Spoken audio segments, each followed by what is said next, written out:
জাতীয়তাবাদী মহিলা দলের প্রতিষ্ঠাবার্ষিকী, তাই রাজধানীর শেরেবাংলা নগরে শহীদ রাষ্ট্রপতি জিয়াউর রহমানের সমাধিতে ছোট ছোট মিছিল নিয়ে আসেন দলটির নেতাকর্মীরা।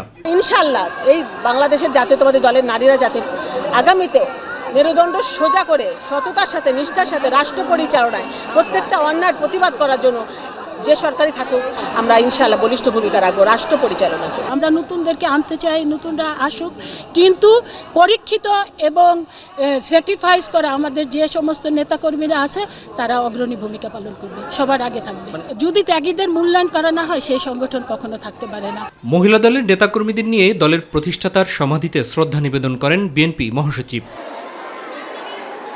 ফাতিহা পাঠ শেষে গণমাধ্যমের সাথে আলাপকালে পার্শ্ববর্তী দেশ ভারতের সাথে বাংলাদেশের সম্পর্কের ভিত্তি কি হবে তা নিয়েও মন্তব্য করেন তিনি। শুধু বাংলাদেশ নয়, পার্শ্ববর্তী দেশগুলোর সঙ্গেও ভারতের সম্পর্ক খুব ভালো যাচ্ছে না।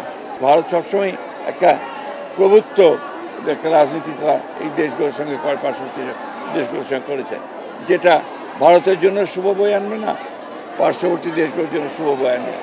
সুতরাং পারস্পরিক সম্মানের ভিত্তিতে, মর্যাদার ভিত্তিতে, পারস্পরিক স্বার্থের ভিত্তিতে সেই সম্পর্ক গড়ে তোলা উচিত বলে আমরা মনে করি।